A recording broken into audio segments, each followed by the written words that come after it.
Here's the thing. There have been a lot of times in my life where I have wanted a mentor. And when I got into business and I finally started making money, and then I had resources to, quote, get mentors, what I was really awakened to is that there's no one person that's gonna come in and solve all your problems.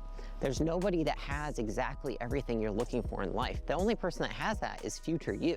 So was it difficult to not have anyone like you to look up to during a time when you were coming in business? You know, I think that what's tough is everyone always wants a mentor because everyone always wants somebody that can tell them what to do when they're starting anything that's new.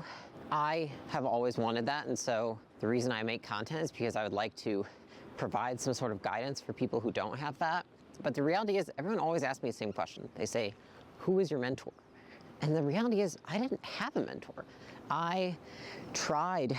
I would say a lot of the people who I had wanted to be my mentors weren't accessible to me at the time. And so, you know, the reason for that is because the best mentors, you know, they really choose who they want to mentor. They don't have people coming to them. They really go and find that person. And a lot of the times who you would want to be your mentor, they're mentoring people that are working for them and on their team. And so, like, I will always say the best way to get a mentor is to get a boss who is a mentor. Much easier than trying to convince them to, like, have you be their interns.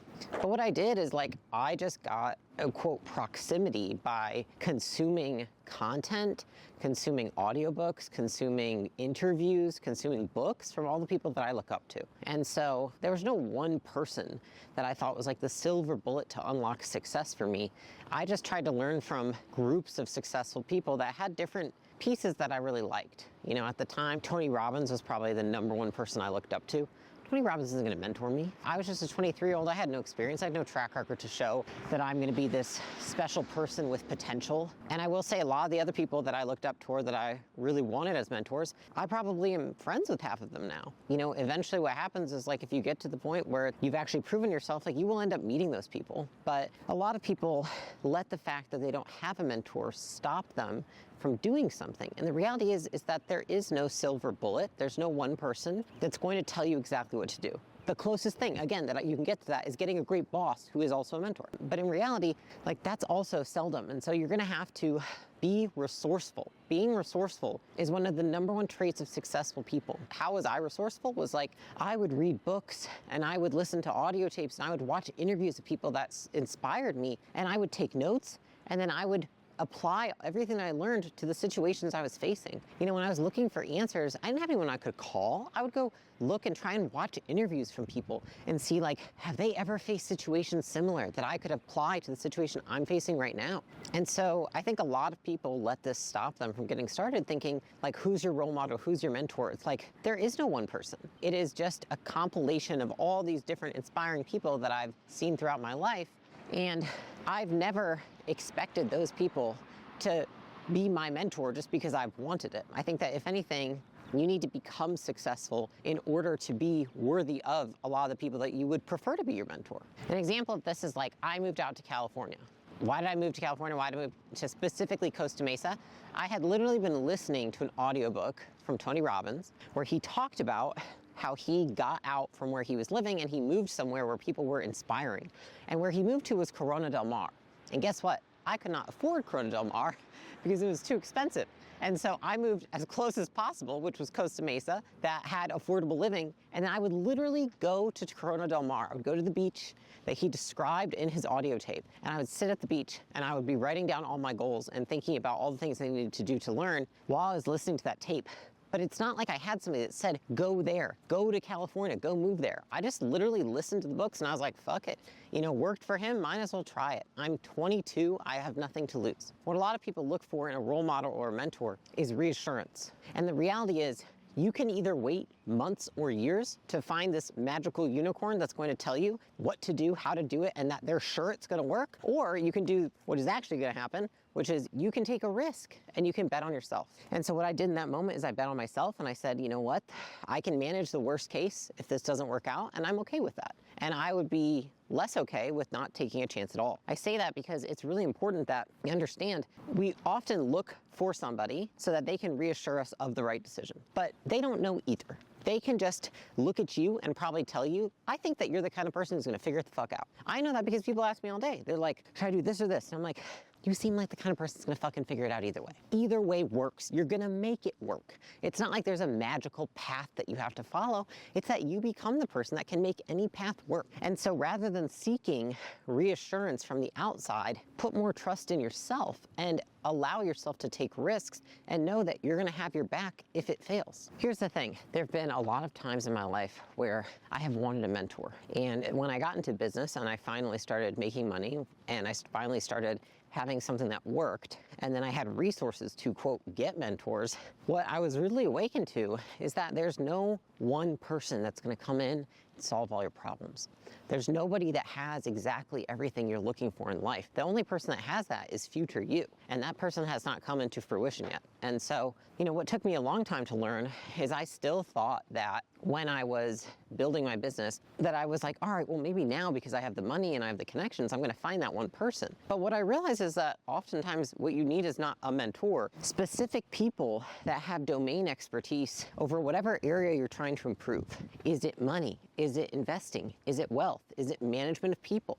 Is it sales? Is it marketing? And I actually think that what I've learned is that based on whatever constraint I have, whatever I'm struggling with, that's what I should look for. I shouldn't look for this one person who has the life I want and I'm just gonna take that blueprint. I should look for a person who has the specific skill and ability to help me with whatever my constraint is. And so it's not like you're gonna find this one person who's like they're absolutely amazing at all of these different things, because again, that person's probably not reachable yet. But when you do have enough resources, there's probably somebody that you can pay to help you with one area. And so what I put together in my first few years of business was really like my Rolodex of what I would say is like experts who each had their own little area of expertise. I was like, this person's my money expert, this person's my investing expert, here's my management expert, here's my sales expert. And those are people that I knew that when a constraint came up in any one area, I could call that specific person. But I wasn't looking for like one silver bullet to be the answer to all of my problems. I think a lot of the reason that when you're starting in business, it's tough to not have a mentor is because you don't have trust in yourself yet. The reason you don't have trust in yourself is not because you're not trustworthy, it's because you haven't had enough time or experience to accumulate enough instances where you can demonstrate that you are able to trust yourself. You might only have one or two instances that you can point to where you were able to trust yourself and you knew you had your own back. When me, for example, I have 45 instances of when I had my own back, I was able to trust myself in my decision making. And so I think a lot of times people who are consistently asking for a mentor, what they're actually wanting is that reassurance. And so what you have to understand is that until you build that trust within yourself, you're always going to be looking for it from the outside. But it doesn't exist there because you're going to ask one person, and what you're going to find very quickly is that even when the best mentor ever, if you're somehow able to get a hold of them and they're able to answer that one question, you will very quickly find out that one, they might be wrong because they don't know you and they don't know your life. And two, it might not be the answer you were looking for. And then three, you might actually then think, actually, you know what? I need someone else's opinion. So at the end of the day, like, I stopped wishing for a mentor when I started realizing I needed to become my own. I needed to become the person I can rely on, the person I can think through things with, the person that I can rely on to make good decisions. I needed to accumulate those skills within myself. And guess what? You don't accumulate those skills without trial and error, without just trying. It's not like it comes out of reading a freaking book, and it certainly doesn't come out of taking instructions from other people and not trying for yourself. It comes out of making mistakes, falling on your face, eating shit, and then you realize, like, I didn't die. And you know what? I was able to fix stuff. And so, is making mistakes that bad? And once you're okay with making more mistakes, then you're also okay with trusting yourself more. Because you know that whether you succeed or whether it doesn't work, you're gonna make it work either way. Don't get me wrong. I think that when you're extremely new, following a set of instructions to solve a problem is not a bad idea. But what you can't do is sit on your freaking ass and wait for somebody to come shove those instructions down your throat. You've got to go find them. You use Google, you use YouTube, you have freaking ChatGPT nowadays. It probably can answer the question better than me. I think it's just remembering that we have more resources now than ever, and so it makes sense that we try to be resourceful rather than waiting for something to come to us. And the reality is that what a lot of people also aren't gonna tell you is just like, that person that you want to be your mentor, you may not be worthy of being their mentee. Because the reality is if you were, they would have responded to you, they would have reached out to you, and they would approach you. And I've had to learn that the hard way. You know, there was a time where there was this guy, and still is, one of the most renowned CEO coaches in all of Silicon Valley. You know, he's coached some of the top CEOs of some of the quite literally largest technology companies in the world. And I met him by chance, and I was silly enough to ask him if I could pay him, I was like millions of dollars, to be my mentor. And he was just very sweet, but was like, I choose the people I mentor. And I was just like, okay. And you know what? That was like, honestly, I won't even say it was a tough pill to swallow, because I was just like, I get it. I'm not the CEO of Facebook. And so it is what it is. Like, that person's not going to mentor me. I'm not worthy of it. I haven't demonstrated enough excellence to give them a high enough return on mentoring me. It's not even, for a lot of people in that position, worth the money. It's not even about the money. It's about, can you help build their reputation through what you do? So for a lot of people who are mentoring, when it's not about the money, because that's all, they have enough money, right? There's no amount you could pay them that makes a difference in their life. It's about, are you going to do something so extraordinary that it builds their reputation for being your mentor? And I know for me personally, that's the only thing that I think about when I'm thinking about mentoring people. I also don't mentor people. I either take on their company or I hire them on my team and I mentor those people. But I am always thinking, like, is this person, are they a winner? Are they somebody that I will stake my reputation on and invest my time in, because I think I'm going to get a return, meaning they're going to evolve, they're going to grow. And so it may sound transactional, but that is life. There has to be an equal exchange of value. And if you think that you can get somebody like Tony Robbins or, you know, John Maxwell or some one of these big people to be your mentor, but you provide a less equitable exchange of value, that person's never going to be your mentor. And so it just is what it is. I think we just have to face the reality of that. And the thing is that there's no one person that you can follow every playbook they have. I'll be honest, I think that the more intelligent somebody is, the more that they can learn from somebody that they're very different from. And the less intelligent somebody is, they cannot disagree with anything you say, because then they disqualify everything else you've said. So for example, if somebody is less intelligent and they watch my content and they say, you know what though, I don't agree with how they run their marriage, so I'm going to disqualify all of her business content. Well, that's a shame, because my business content probably is very relatable for you and applicable. What the fuck does my marriage have to do with it? You don't have to do your marriage like mine. And I think that's also something I've had to realize, which is there are people that I dislike, but they have good information in certain areas of life. Does that mean they're my mentor? No. But does it mean I can learn from them? Yes. I can learn from people I don't like. I can also learn from people I like, but sometimes I might actually learn less from people I like and more from people I don't like.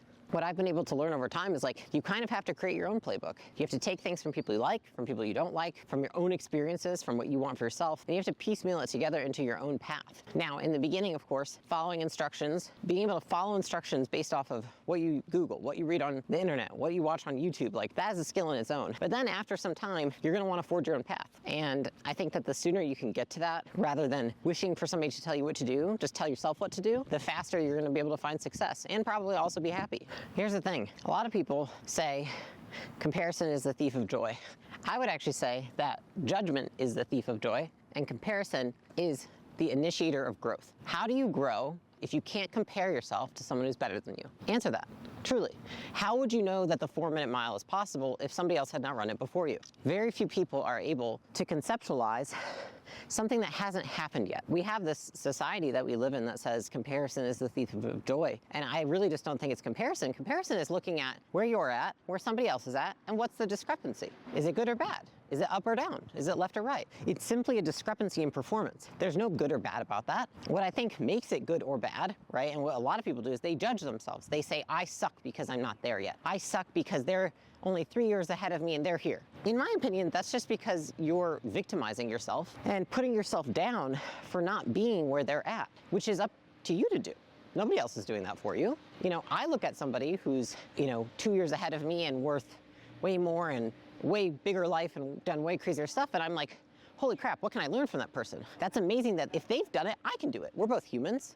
I do think we live in this world where we demonize comparison, but comparison is the only thing that allows us to evolve. Like, without it, how the fuck would we know that we could do better? It's a gift. It's just that you judge yourself for the fact that you're not where Harry is or where Sally is yet. And that's where the bad part of comparison comes in. But that's you, and that's your own head shit. And so that's something I had to realize for myself is I used to think that comparison was bad and comparing myself to these people that were so far ahead of me, and I shouldn't look at it and I shouldn't focus on that. There's nothing wrong with focusing on it if it's motivational. I think what's bad is when you beat yourself up for not being there, because when you beat yourself up, you feel disempowered and you're less likely to take action. But when you look at something and you feel inspired, you're actually motivated to take action. Comparison is neither good nor bad. It's just judgment that makes it feel that way. So here's the thing. I think it's good to compare yourself to people around you, to people that are competitors, to people that are ahead of you, to people that are your role models, because how else are you going to know what you can do to get better? You're not. Looking at it in a non-judgmental way is probably one of the healthiest things you can do to become a better version of yourself and to gain more skills. But I think it's also knowing that at the end of the day, there's no one person who is everything you want to be. There's just not. That person doesn't exist. The only person that is your future self. You 20 years from now, you 30 years from now. I know probably took me 5 years to realize that. The only person who's exactly who I want to be is Layla, who doesn't exist yet. It's future Layla. There's literally nobody else on this earth who I would say, blueprint, I want your entire life. It just doesn't exist.